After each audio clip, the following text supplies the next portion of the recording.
Hi guys, welcome back. അപ്പോൾ ഇന്ന് 4/11/2025 ഇന്ന് എൻ്റെ ബർത്ത്ഡേയാണ്. ഞാൻ വിചാരിച്ചു ഇന്ന് നമുക്കൊരു വ്ളോഗ് ചെയ്യാം. നമ്മളിതുവരെയായിട്ട് യൂട്യൂബ് ചാനൽ തുടങ്ങിയിട്ട് വ്ളോഗൊന്നും ചെയ്തിട്ടില്ല, ലോങ് വീഡിയോ ഒന്നും ഇട്ടിട്ടില്ല. ഞാൻ വിചാരിച്ചു ഇന്ന് എന്തുകൊണ്ടൊരു ലോങ് വീഡിയോ ഇട്ടുകൂടാ. ഇന്ന് എൻ്റെ ബർത്ത്ഡേ ദിവസം എന്തൊക്കെ ഉണ്ടാവും നമുക്കറിയാമല്ലോ. പിന്നെയും കുറേ നാളുകൾ കഴിഞ്ഞിട്ടായാലും കാണാമല്ലോ. അങ്ങനെ വിചാരിച്ചിട്ട് ഞാൻ തുടങ്ങണതാണ്. ഇപ്പോൾ രാവിലെ ഒരു 7:50 ആയിട്ടുണ്ട്. ഇനി എണീറ്റു, ജസ്റ്റ് ഒന്ന് ഫ്രഷായി, അത്ര തന്നെ ഉള്ളൂ. എനിക്കിപ്പോൾ 2-3 കോളുകളായി വന്നുകൊണ്ടിരിക്കണം. എൻ്റെ അമ്മ, ബെസ്റ്റ് ഫ്രണ്ട് വിളിച്ചിട്ടുണ്ട്, പിന്നെ മേമൊക്കെ വിളിച്ചിട്ടുണ്ട്. പക്ഷേ എൻ്റെ ഭർത്താവിനെ വിളിച്ചിട്ടില്ല. ചേട്ടൻ ജോലിക്ക് പോയേക്കാം. ചേട്ടനെ വിഷ് ചെയ്തിട്ടില്ല. അപ്പോൾ ചേട്ടൻ വിഷ് ചെയ്യാത്ത കാരണം കൊണ്ട് എൻ്റെ ആരെയും കോൾ അങ്ങനെ എടുത്തിട്ടില്ല. എനിക്ക് എന്തായാലും ഫസ്റ്റ് ചേട്ടനെ വിളിക്കാം. എന്താ എൻ്റെ ബർത്ത്ഡേ ആയിട്ട് സർപ്രൈസ് അങ്ങനത്തെ കാര്യങ്ങളൊന്നും ഉണ്ടാവില്ല. സർപ്രൈസായിട്ട് കേക്ക് കിട്ടി അങ്ങനെയൊന്നുമില്ല. ഓൾറെഡി എൻ്റെ മേമ ബേക്കറാണ്. പിന്നെ മേമയുടെ അടുത്തൊരു ബ്രൗണി പറഞ്ഞു വെച്ചിട്ടുണ്ട്. ഇപ്രാവശ്യം ഞാൻ പറഞ്ഞു എനിക്ക് ബ്രൗണി മതി, കേക്ക് ഉണ്ടാക്കണ്ടെന്ന് പറഞ്ഞിട്ട് ബ്രൗണി മേമ സെറ്റ് ചെയ്ത് വെക്കാമെന്ന് പറഞ്ഞിട്ടുണ്ട്. അപ്പോൾ അങ്ങനെ പിന്നെ എൻ്റെ വീട്ടിൽ നിന്ന് എല്ലാവരും എനിക്ക് ഗിഫ്റ്റ് തരും. എല്ലാവരും എന്ന് വെച്ചാൽ അമ്മ തരും, അമ്മാമ്മ തരും, പിന്നെ അനിയന്മാർ ചിലപ്പോൾ തരും, ചിലപ്പോൾ തരില്ല. അങ്ങനെ അവരുടെ ക്യാഷ് ഉണ്ടെങ്കിൽ അവർ തരും. അങ്ങനെ പിന്നെ ചേട്ടൻ തരാറുണ്ട്. അപ്പം ഇങ്ങനെയാണ് എൻ്റെ എല്ലാ കൊല്ലം ബർത്ത്ഡേ ഇങ്ങനെ യൂഷ്വലി പോകാറുള്ളത്. എന്തെങ്കിലും പിന്നെ ഫുഡ് വയ്ക്കും, പിന്നെ എൻ്റെ വീട്ടിലേക്കും ചേട്ടൻ്റെ അവിടേക്കൊക്കെ കൊണ്ടുകൊടുക്കും. ഇങ്ങനെയാണ് യൂഷ്വലി പോകാറ്. അപ്പം ഈ കൊല്ലം എന്താവുമെന്ന് എനിക്ക് അറിഞ്ഞുകൂടാ. കാരണം ചേട്ടൻ ഓൾറെഡി എനിക്ക് ഫോൺ എടുത്ത് തന്നല്ലോ. അപ്പോൾ ഓണത്തിൻ്റെ സമയത്താണ് എടുത്തത്. അപ്പോൾ ബർത്ത്ഡേ ആയാലും ഓണത്തിൻ്റെ എല്ലാത്തിനും കൂടിയിട്ടാണ് ഞാൻ ഈ ഫോൺ എടുത്തത്. അപ്പോൾ അത് കാരണം കൊണ്ട് പിന്നെ ഞാൻ ചേട്ടൻ്റെ അടുത്ത് ഗിഫ്റ്റ് ഒന്നും വേണമെന്ന് പറഞ്ഞിട്ടൊന്നുമില്ല. ഞാൻ ഒന്നും പറയാറില്ല.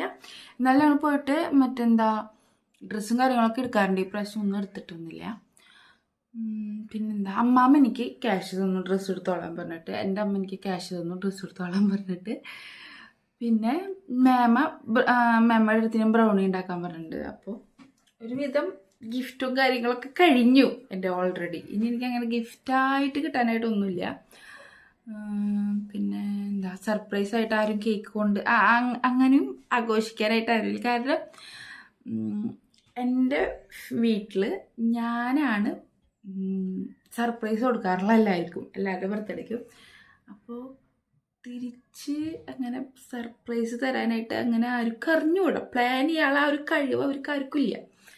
എൻ്റെ ഭർത്താവിനായാലും എൻ്റെ മേമ അവർക്ക് ആർക്കായാലും അങ്ങനെ ആ പ്ലാൻ ചെയ്ത് എക്സിക്യൂട്ട് ചെയ്യാനുള്ള ആ ഒരു ഇതില്ല, ക്ഷമയില്ല. എൻ്റെ ചേട്ടനായാലും എൻ്റെ അടുത്ത് വന്നിട്ട് ഇങ്ങനെ പറഞ്ഞു പോവും, ഇങ്ങനെ പറയണ്ട, അവരിങ്ങനെ ചെയ്താലോ എന്ന് ചോദിക്കുന്നുണ്ട്, നിനക്ക് സർപ്രൈസ് തന്നാലോ എന്ന് ചോദിക്കുന്നുണ്ടെന്ന് പറഞ്ഞിട്ട് എൻ്റെ അടുത്ത് ഇങ്ങനെ പറഞ്ഞു പോവും.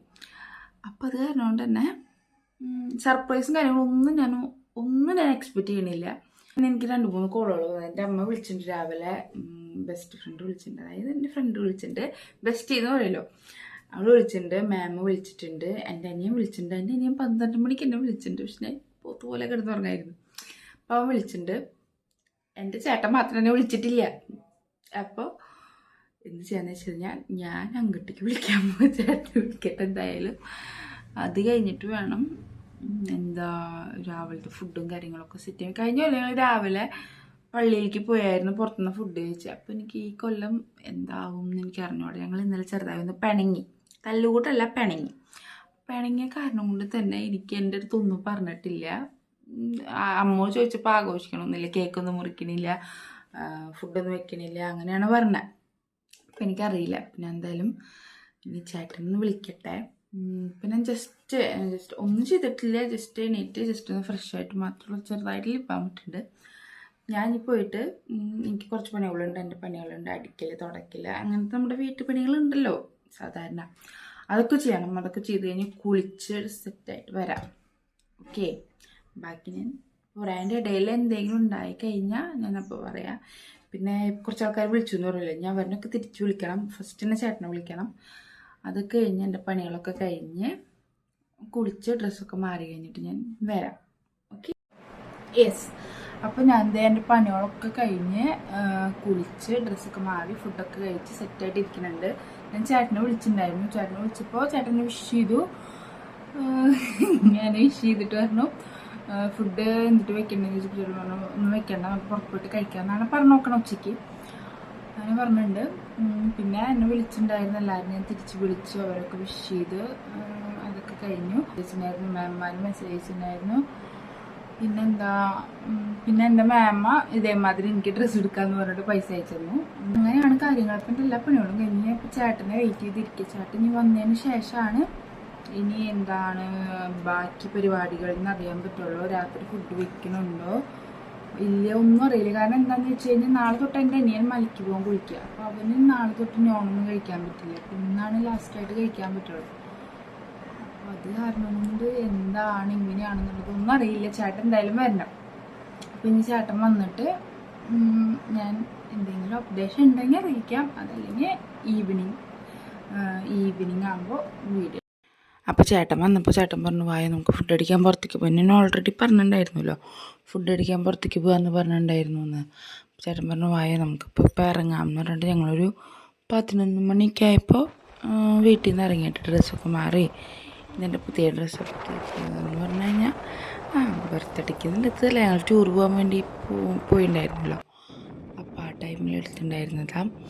പിന്നെ എൻ്റെ ഡ്രസ്സൊക്കെ മാറി ഞങ്ങളങ്ങനെ ഫസ്റ്റ് ഞങ്ങൾ നേരെ പുത്തമ്പള്ളിയിലേക്കാട്ട് പോയി. പുത്തമ്പള്ളിയിൽ പോയി പ്രാർത്ഥിച്ച് മെഴുകുതിരിയൊക്കെ കത്തിച്ചതിന് ശേഷം അങ്ങനെ തന്നെ റൗണ്ടിലുള്ള മിനി പാലസിൽ പോയി. അങ്ങനെ തന്നെ ഞങ്ങൾ അവിടുന്ന് ഫുഡൊക്കെ കഴിച്ചിട്ട് ഞങ്ങൾ 2 മണിയൊക്കെ ആയപ്പോൾ വീട്ടിലെത്തി. പിന്നെ അവിടുന്ന് കുറച്ച് നേരം കിടന്ന് ഒരു 3:30 ആയപ്പോൾ രാത്രിക്കുള്ള ഫുഡിൻ്റെ പ്രിപ്പറേഷൻ തുടങ്ങിയിട്ട് രാത്രി ഒരു 16-17 പേരുണ്ടായിരുന്നു. അപ്പോൾ ചേട്ടൻ്റെ അവിടേക്ക് ഫുഡൊക്കെ ആയപ്പോൾ വേഗം 7:30 ഫുഡൊക്കെ ആയപ്പോൾ വേഗം ഫുഡ് കൊണ്ടുകൊടുത്തു. ബാക്കിയുള്ളവർ ഇവിടേക്ക് വന്നിട്ടുണ്ടായിരുന്നു, കേക്ക് മുറിക്കാൻ വേണ്ടിയിട്ട് വന്നിട്ടുണ്ടായിരുന്നു കേട്ടോ. അപ്പോൾ ഞങ്ങൾ പിന്നെ കേക്ക് മുറിക്കലും കാര്യങ്ങളൊക്കെ ഒരു 8 മണിയോട് കൂടി കേക്ക് മുറിക്കലൊക്കെ നടന്നു. പിന്നെ അവരൊക്കെ ഫുഡ് കഴിച്ച് അങ്ങനെ തന്നെ ഒരു 10 മണിയൊക്കെ ആയപ്പോൾ എല്ലാവരും പിരിഞ്ഞു.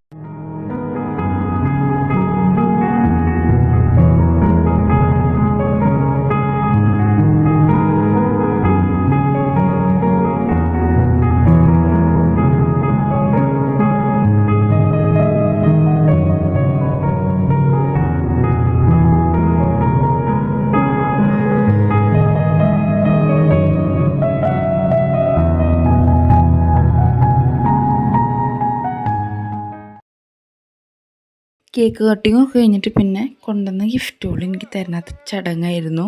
ഓൾറെഡി ഈ ഗിഫ്റ്റുകളൊക്കെ ഞാൻ കണ്ടതാണ്. പിന്നെ ഞാൻ പറഞ്ഞു എനിക്ക് വീഡിയോ എടുക്കണം എന്ന് പറഞ്ഞപ്പോൾ അങ്ങനെ എനിക്ക് ഇത് ഞാൻ പറഞ്ഞല്ലോ ഫ്രണ്ട്സിന്. അപ്പോൾ അവരെനിക്ക് തന്നത് ആ ഉണ്ണിയോട് കൂടിയിട്ട് എനിക്കൊരു ടെഡീനെ തന്നിട്ടുണ്ടായിരുന്നു. പിന്നെ ഇതെനിക്ക് അമ്മ ഒരു ടോപ്പ് തന്നതാണ്. പിന്നെ ചേട്ടൻ ഡയറി മിൽക്ക് സിൽക്ക് മേടിച്ചുകൊണ്ടുവന്നിട്ടുണ്ടായിരുന്നു. പിന്നെ അതുപോലെ വേറൊരു ചേട്ടൻ ബ്രദറുണ്ട്. അപ്പോൾ ആളും ഉണ്ണിയും കൂടിയിട്ട് എനിക്കൊരു സിൽക്കിൻ്റെ ബ്രൗണി ഫ്ലേവറാണ് അങ്ങനെ അത് മേടിച്ചുകൊണ്ടുണ്ടായിരുന്നു. പിന്നെ എല്ലാവരും ഭക്ഷണമൊക്കെ കഴിച്ചിട്ട് ഇനി ഞാൻ എടുത്തിട്ടുള്ള കുറച്ച് ഫോട്ടോസ് കാണിച്ചു തരാം കേട്ടോ.